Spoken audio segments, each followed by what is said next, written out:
Greetings and welcome to your destination. You've reached the Psychological Wellness Hub.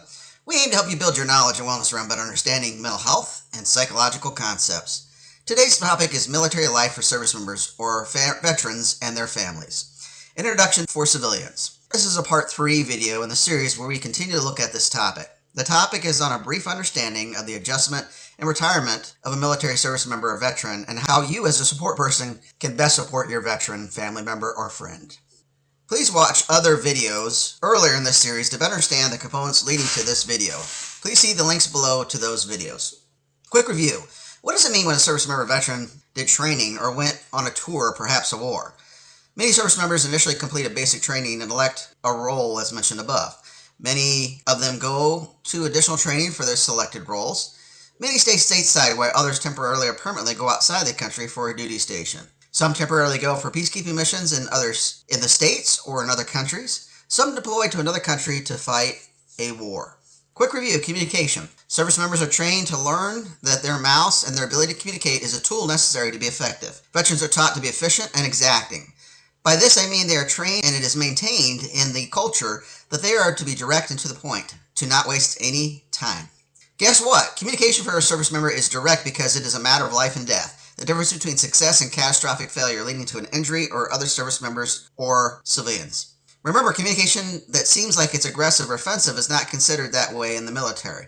Remember, your service member or veteran is now retired military and they are finding ways to exist, adjust, and survive in civilian life.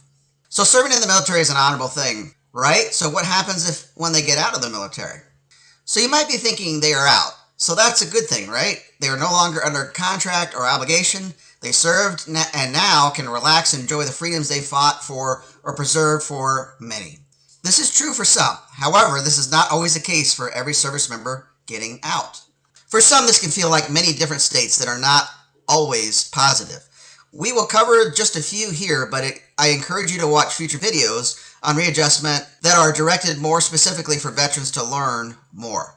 So in case you haven't noticed, we've brought briefly to your awareness some of the downsides of coming back to civilian life for a veteran in the above sections in previous video. There are several types of discharges. Discharges are when military members get out of the military, retire from the military, or are forcibly removed from the military. Discharge status and the nature of how it came about can be a source of pride for a veteran or it can be a source of pain for them. The status of the discharge can tell them they achieved one or many of their goals in going into the military. It can also remind them like a symbol of the aversive or difficult experiences they face, how they tried to see it through despite some of the challenges, and sometimes the discharge itself can represent a bad taste in their mouth about the experiences with the brass or command or leadership. Basically, the ranking officers immediately or significantly above them. In some cases, when a service member exists in the military or engages in civilian life, that life can be very different in their experience. They can go from feeling like what they do matters and is important to feeling what they say and doing now is not valued and is not significant. In fact, can feel very insignificant. Some describe it as feeling like going from being seen or seeing themselves from being a hero to a zero. The change for the military culture in civilian life can be quite stunning. Imagine you're a doctor, a lawyer, or a foreman, or any established profession. Now imagine you're going to a foreign country and trying to get them to recognize your credentials or work title the same way it was recognized in the United States. For others whom are not in the USA, imagine the same scenario. You're an established position in Sweden and you came to the US to find work, but found out it'll be some time and you will have to do additional schooling, or they will just plain not recognize your credentials, so you'll have to work at a hospital as a janitor, an aide, a nurse, or some capacity which is not rank and file with a physician. Well, most veterans were doing important jobs that came with status, honor, and respect, but when they transfer back to civilian life, many of those skills go unrecognized and lack the transferability to civilian workforce unless the business owner is prior service himself and can recognize the skill set.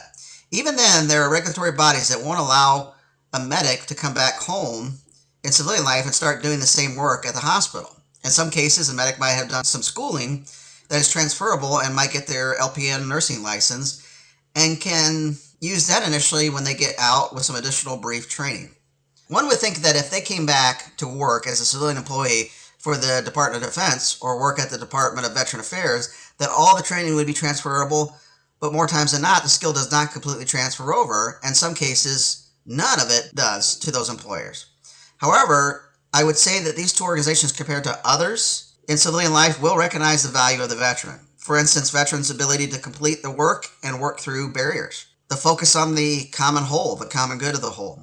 The training's tendency to promote efficiency and focus on the common goal of the organization, like that of the branch of service they served in. Many civilian employers are starting to learn more about the value of hiring veterans and how their skills can help improve the companies, but the growth in this area is sluggish. Many of your service members or veteran friends are just trying to make it in life just like you are. They're trying to find their purpose, their niche, something that matters. They will often look at these words to be rank and file or align with the concepts of meaning, mission, and purpose. These words are ingredients in military culture that to a soldier, sailor, marine, airman, guardian, and more to know that they're on track. That what they do has value, not only to the larger whole, but to them personally. We will talk more about this in future videos. See more videos in the playlist for veterans on readjustment. See the description below to find additional videos and playlists on this channel. What can I do as a civilian friend, family member, support person to best be there for my service member or veteran? First off, by watching this video and making the information of value, absorbing it and putting it into action. By rewatching the previous videos in this series, as well as this video. I know you personally didn't ask them to serve. There is no need to say this out of obligation or guilt.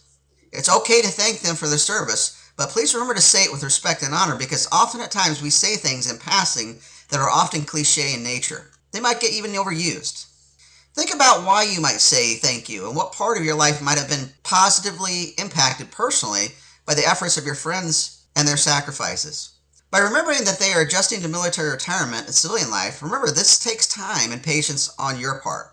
I know it's hard, and many of you have been putting a lot of time and patience into this already by the time that you watch this video. One way to think or cope with this is to remember that the sacrifices they made and how it impacts your freedoms and the things that you can do today. That you've got that time and flexibility to provide that sense of support to them.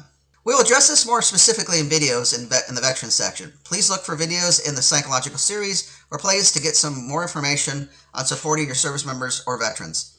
Some of these will be listed in the description below. We hope you found today's topic was useful for yourself or someone else. Let us know by commenting below. Let us know what you'd like to hear about or what topics could be useful to you by commenting below, and we'll take it under consideration. If you like what you heard today and would like to hear more from Destination Psychological Wellness Hub, please consider liking and subscribing to the channel by selecting the subscribe button at the bottom of the screen and clicking the thumbs up. This will help you get the newest content produced by the channel to you. Please tell all your friends and families about this channel and share this and other videos with them on the channel. Encourage them too to like and subscribe. And as always, we hope your psychological wellness continues to grow with us in this community. Thank you.